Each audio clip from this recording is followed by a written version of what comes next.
pense que la paix intérieure, c'est vraiment le rêve que j'ai toujours voulu. Donc je pense que ça serait mon rêve pour toute la vie. Moi, ça fait des années que j'étais anxieuse, donc j'ai 26 ans, mais donc ça a commencé très jeune. On va dire que j'ai toujours été anxieuse, j'ai toujours grandi dans un milieu d'anxieux. Mes parents sont anxieux, mais ça s'est vraiment tu un malaise, ça s'est, vraiment développé quand j'avais 18 ans. OK. J'ai mis ça de côté et on va dire que je me suis assuré une zone de confort où je ne faisais plus rien. Tout ce qui allait être anxieux pour moi, je ne le faisais plus. Sauf que j'avais des projets, j'avais des rêves comme tout le monde et que fallait que je les réalise et que je me suis dit: «OK, il faut que je le fasse». Et cet été, j'ai fait une très grosse crise d'angoisse, quand j'étais en vacances en Italie et c'est là où je me suis sentie vraiment pas bien et ça faisait longtemps que je pensais à ton programme et je me suis dit: «OK Clémence, ça va mieux pour 6 mois, mais en fait ça revient. C'est que tu as pas travaillé».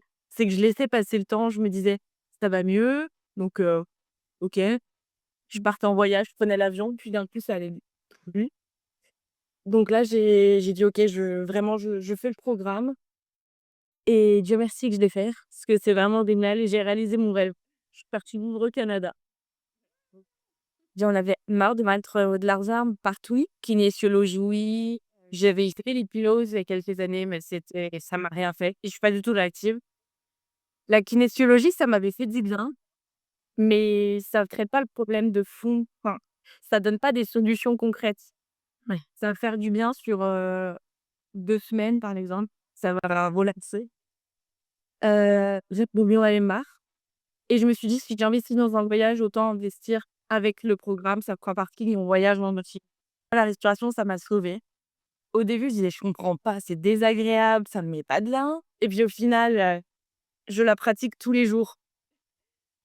Mon conjoint, même encore aujourd'hui, quand il sent que je respire, il dit: «OK, c'est qu'elle se détend. Vas-y, vas-y chérie».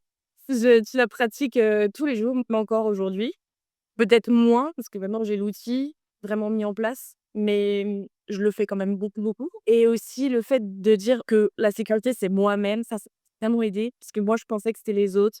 Ma vie, j'ai cru que c'est d'avoir ma mère pas loin, d'avoir ma sœur, d'avoir ma grand-mère, d'avoir mon copain. Pas du tout. C'est moi, moi, moi, moi. Justement, j'ai appris vraiment à me célébrer énormément et à m'écouter, chose que je faisais pas. J'attendais beaucoup des autres. En fait, j'attendais beaucoup que ce soit, mon père, ma mère, mon copain qui me disent: «C'est bien», mais je me disais pas du tout à moi et là, j'ai vraiment appris qu'en fait, j'ai pris confiance en moi.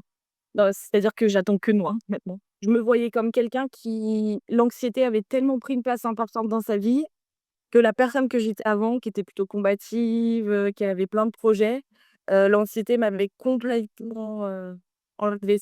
En fait, j'avais souvent cette phrase: «Vu que je suis anxieuse, moi je peux pas». Tout est possible. En fait, l'anxiété, si j'arrive à schématiser, elle est là aussi pour du bon, parce qu'elle nous prévient de beaucoup de choses. Elle nous alerte si, on est les premiers à savoir si on est malade, par exemple, à savoir si on a un souci.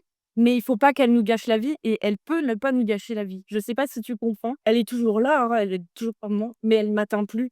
Elle va plus causer des dégâts. En fait, quand j'ai pris les billets d'avion, là, j'ai commencé à avoir mal au ventre, à me dire: «OK, il faut que je réalise ce rêve. Si je le réalise pas, je vais me décevoir. Je vais décevoir ma famille, je vais passer pour une débile», hein, c'est ce que je me suis dit au début. Il faut vraiment que je le fasse. Au final, j'ai appris dans le programme que je fais les choses que pour moi. Donc même si j'y étais pas allée, pas grave pour le jugement des autres. Mais au début, je me mettais une pression qui m'a amené énormément d'anxiété, des crises d'angoisse. Là, je faisais vraiment beaucoup de crises d'angoisse l'année dernière. Dans la nuit, surtout moi, ça a toujours été énormément dans la nuit. Quand je me suis retrouvée comme ça, je me suis dit: «OK, c'est pas possible, ça empire depuis que je sais que je pars et il faut justement qu'on soit sereine pour partir». Donc c'est là où j'ai commencé et ça m'a fait tellement du bien. Franchement, le programme, ça m'a vraiment fait du bien parce que je suis partie confiante. Il y avait des petits moments, j'étais là: «Ouh là, ouh là, c'est vrai que je vais faire 8 heures d'avion». Puis au final, je revenais dans me reconcentrer. En fait, j'étais tout le temps positive. Ça va trop bien se passer, je le sens, je sens que ça va être un voyage incroyable. J'étais tout le temps positive. Ouais. Au final, j'ai pris l'avion, tout s'est très bien passé pendant 8 heures. Une petite montée d'angoisse pendant 5 minutes, respiration. Je me suis recentrée sur moi-même, ancrer aussi mon corps. Ouais. et au final, j'avais tendance à réagir vite dans un contexte, pardon, il y avait du stress. Là, aujourd'hui, je me pose, j'arrive à découper la situation pour me dire: «OK, ça» et à me préserver aussi. L'anxiété, elle peut être un peu là pour un moment, mais elle va pas m'arrêter. Elle m'a pas fait faire demi-tour, elle m'a pas fait reprendre l'avion. Pourtant, j'ai eu des petites galères au début, comme partout en voyage. Elle me fait avancer plutôt maintenant. Avant, elle me faisait reculer ou elle me faisait pas du tout avancer et maintenant, elle me fait avancer. Je ne l'étais comme une personne dure avec les gens, avec moi-même d'abord et avec les gens. J'étais assez dure et aujourd'hui, je suis beaucoup plus ouverte, beaucoup plus, je sais pas comment expliquer, tolérante avec moi et je m'écoute beaucoup plus. C'est-à-dire que dès que je ressens quelque chose, maintenant j'y vais. Il y a plus de: «Ah, en fait, c'est vrai, il y a 6 mois, genre, je m'étais déjà dit ça et je me suis pas écoutée». Non, non, ça c'est fini. C'est dès que je ressens quelque chose qui est fait pour moi, j'y vais. À mon travail, pour donner un exemple, en ce moment, le management se passe très mal et il y a, beaucoup de problèmes. Moi, je suis comme ça. Je suis en retrait. Je me concentre dans mes missions, dans mon travail. Je prends plus ce qui se passe autour parce que j'étais émotionnellement très, très sensible et puis la nouvelle Clémence, elle se priorise et elle s'enlève de tous les endroits ou toutes les choses un peu toxiques. Elle prend du recul, elle regarde de loin et elle se concentre que sur elle. Ouais. Vraiment les outils du programme ne diminuent pas forcément l'anxiété, elle a aussi beaucoup d'autres bienfaits, je trouve. Moi, en tout cas, pour moi, ça a été comme ça. Moi, ça m'a vraiment apaisée. Par exemple, mon copain avec qui je vis, j'ai toujours été transparente avec lui. Quand je l'ai connu, je lui en ai tout de suite parlé. Quand ça s'est amplifié l'année dernière, je lui en ai parlé. Il sait comment je suis et là, aujourd'hui, il m'a dit de lui-même qu'il trouve qu'il y a un réel changement dans comment je réagis déjà. Je réagis, de façon beaucoup plus posée et aussi je gère beaucoup plus mon anxiété et il me dit, par exemple et on a eu des petits moments de stress ici. Et il voit que je me reconcentre avec lui-même, que c'est plus des grosses crises. Il y a plus de crise, où je pouvais me mettre dans tous mes états. Après la crise où j'étais pas bien, là, c'est plus je me reconcentre sur moi-même, j'arrive à gérer le stress et lui, pour lui, la vie aussi est plus simple parce que c'était dur.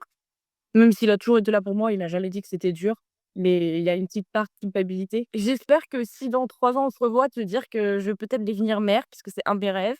OK. Voilà. Mais je me disais: «Il faut vraiment que je travaille sur moi avant, pas émettre de l'anxiété, donner ça à mon enfant plus tard et pas faire comme mes parents, en fait». Enfin, c'est pas du tout un reproche quand je dis ça, mais ils m'ont tellement mis de l'anxiété parce qu'eux-mêmes étaient anxieux. Mmh. Je dis: «Je voudrais jamais que mon enfant ait ça». Il faut pratiquer et ça fait vraiment trop du bien après. C'est sur le long terme. Au début, c'est peut-être pas agréable parce que le corps n'est pas habitué à la respiration et aux exercices. Mais après, c'est bénéfique à 100. L'anxiété ne définit pas la personne. On est capable de beaucoup plus qu'on pense et justement, moi je dirais toujours que l'anxiété, ça a plutôt, tendance à donner une image de toi qui ne l'est pas. C'est juste qu'elle prend le dessus, mais on est tous capables de beaucoup de choses. Je le dis aux femmes Phoenix.